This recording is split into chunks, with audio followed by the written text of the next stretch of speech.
Alright guys, Rich here from the Rcnetwork, and this is going to be update number 2 on my Traxxas Slash 4x4 Platinum Edition. This is going to be a rebuild into what I'm starting to call Project Sleeper.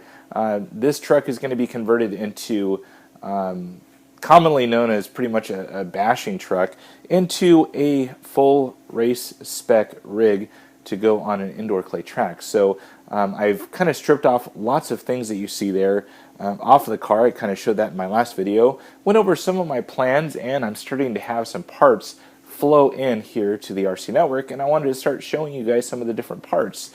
Now I went ahead and I installed that Savox 1258 TG Servo.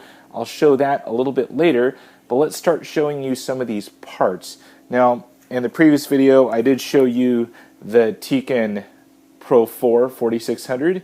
That will be going in there. But I needed a motor mount because I can't run the stock one, of course. So I picked up this one right here from STRC. I think this thing was $8, and I got the blue, of course, you know, just keeping the common theme. And, you know, there's little slots cut in here to kind of dissipate the heat. It's probably the same thickness. It might be a little bit thicker. I'm not sure. But it sure looked good for $8, and it'll mount straight up to that Pro 4 motor. So that is that one. Other things for the motor, being that I'm running a motor that has a little bit more torque, it also has a 5mm shaft on the motor, so I need different pinions. And I wasn't quite sure of what pinions to run. Of course, the tooth-wise, because you know, once you get out to the track and you find out that your rig is pretty slow, you want to gear up. So, and with the Pro 4, I got plenty of power, just need to have the right gearing. So, picked up a 3-pack right here from Novak. 5161 is the model number. It comes with 3 of them, 15, 16, and 17 tooth, and they're all hardened steel, of course. And 32 pitch is the correct pitch for it, 5mm shaft. All good, right? Well, what if I want to run a 14? Well, kind of strange, but I happen to pick up this one. This is a Team Associated 14 tooth, 32 pitch pinion with a 5mm shaft acceptance. I guess that's the right word. So all in all, that's going to be the stuff for the motor. Oop, one more thing here. I needed a new motor sensor wire. Being that the motor and the ESC are right next to each other, the sensor wire that comes with the Tiken system is about 7 inches long. This one's 4. This will mount up, keep everything nice and clean. Once again, from Novak, they make some good stuff, and pretty much it's the only one my shop carries, so it works out good. So 4-inch one right there, 5.3, 5.1. So all in all, good. Alright, ESC. I didn't show this in the previous video, but this is going to be the ESC that will be going in there. This is a Tiken RX-8, previously known in another vehicle here at the Rcnetwork, but that vehicle is resting right now and being kind of converted. But I think this thing will work great with that Pro 4 in the Slash 4x4. So all in all, great speed control. I've had this thing for, God, almost a year now and had no issues with it at all. So I'm going to put this thing to the test in the Slash 4x4. Alright, so I think we're time for upgrades now. I already showed you the motor mount. I also picked up the rear shock tower from STRC. Once again, you know, $23 for these things. It's not too bad. Gives me that blue color and keeps those shocks pretty stable. Now, if you've noticed on the Slash 4x4, you can kind of wiggle the shocks by just kind of moving the shock tower. So that's not good, especially on a race truck.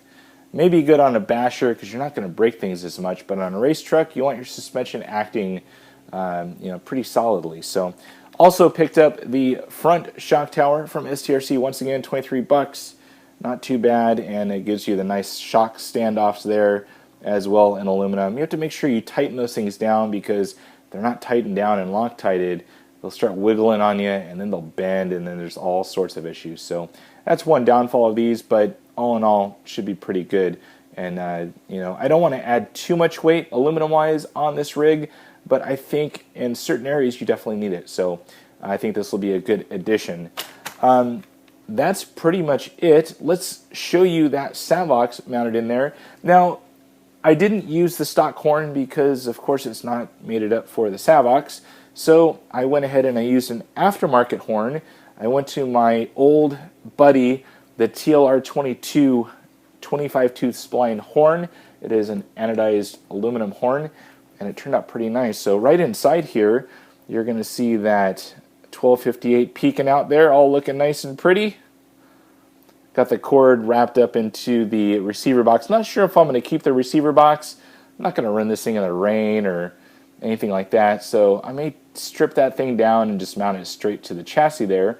I'm also going to be fabricating up a little plate here that'll mount into these two holes to mount that RX-8. So I may end up just making it a little bit bigger and have a place to kind of mount both the receiver and the RX-8. I'm still kind of working on that, so we'll see how that turns out. On the underside of the chassis, and I'm going to try and not hit the camera as I did earlier, but let's see, where is that thing at? Oh, there it is, deep. So there you see the 1258, you see the 25-tooth hard anodized servo horn, states TLR22 on there. 25-tooth obviously is for the Savox or Futaba, and they come in 23, 24, and 25-tooth. So great servo horn. I've used this on so many rigs now.